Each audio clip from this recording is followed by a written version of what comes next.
Bismillahirrahmanirrahim. Assalamu alaikum dear students of inter class. Here is Sadia Naseem, your botany teacher from Bahria Foundation College, Nashir of Road. Students, today we are going to start our new chapter, which is reproduction in plants. First of all, do you know what does reproduction means? Reproduction means to produce the new organisms of their own type. अपने जैसे नए organism को पैदा करना reproduction कहलाता है. It is a vital part of living things life.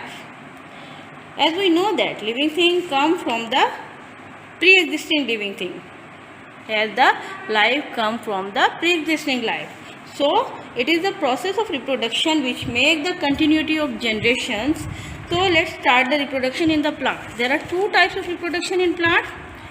One is the asexual reproduction and other type is the sexual reproduction. What is the difference between the both? In asexual reproduction, only a single parent is involved. A single parent can give rise to another parent, its offspring. While in case of sexual reproduction, two parents are involved, male and female. Their union, fertilization, these all processes are involved in the sexual reproduction. Today we are going to discuss the asexual reproduction in plants. There are two types of asexual reproduction in plants. One is the natural and second is the artificial. Let's discuss the natural reproduction in plants. First of all, sporulation. Three types of natural reproduction. One is sporulation, number two vegetative propagation, and number three the apomixis. First of all, let's discuss the sporulation.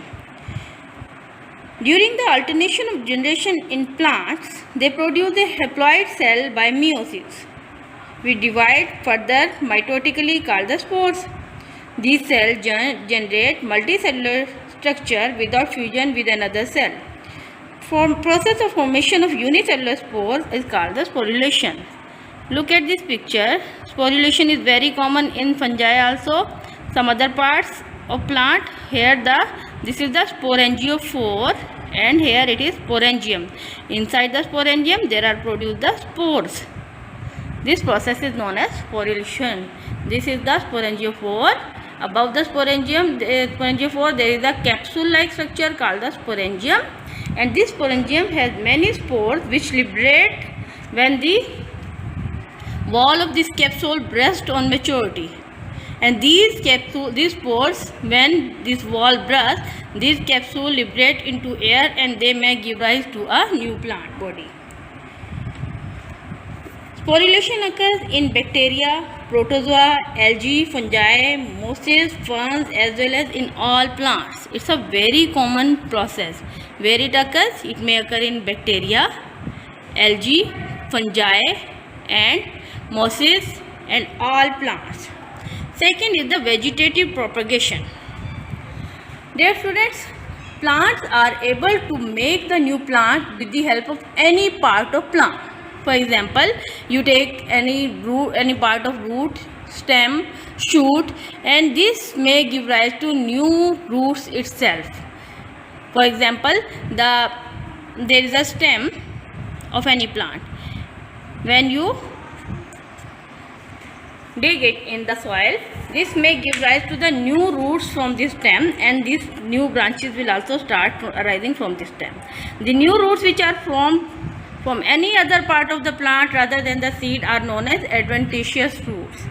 So, vegetative propagation involves the separation of a part of the plant which then develop into new plant. A part of plant which has been separated from the plant body can develop into new plant. This is known as vegetative propagation.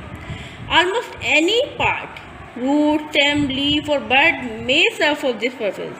They are often highly specialized for tasks, bear little resemblance to the original plant organs from which they have evolved. Potato is actually modified stem. In some plants, to ensure the continuous survival of favorable genotype, organs of vegetative propagation act as the perennating organs which lie in the soil over the winter. You got my point? Students, क्या है कि plant का कोई भी part जैसे कि root, stem, shoot, कुछ भी एक न्यू प्लांट में डिवेलप हो सकता है। और फॉर एग्जांपल पोटैटो या कुछ और प्लांट ऐसे हैं जो मॉडिफाइड स्टेम है, जो अंडरग्राउंड रह जाते हैं और उसके बाद फिर न्यू फेवरेबल कंडीशन में फिर से वो दोबारा क्या करते हैं, फिर से जर्मिनेट कर सकते हैं। Next the apomixis. Apomixis is simply the formation of the plant or the formation of the seed without flowers being fertilized, यानी formation of a new seed without fertilization is called the apomixis. A diploid cell in the ovule gives rise to the embryo. In the case of apomixis, a diploid cell can give rise to the embryo. Diploid cell is formed without fertilization. This is known as apomixis. So what is apomixis? No fertilization. Keep in mind, fertilization take place only in sexual reproduction.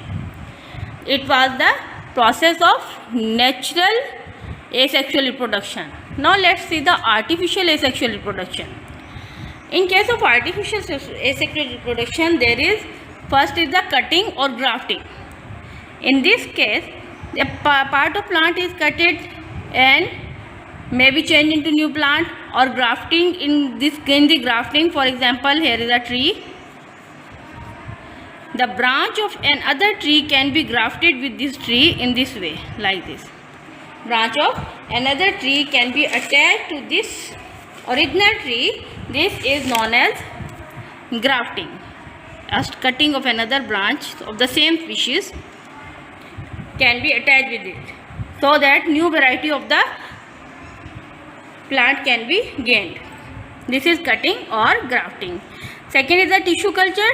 Tissue culture technique is a very highly advanced technique in the biotechnology, and agri-technologists use this technique very commonly.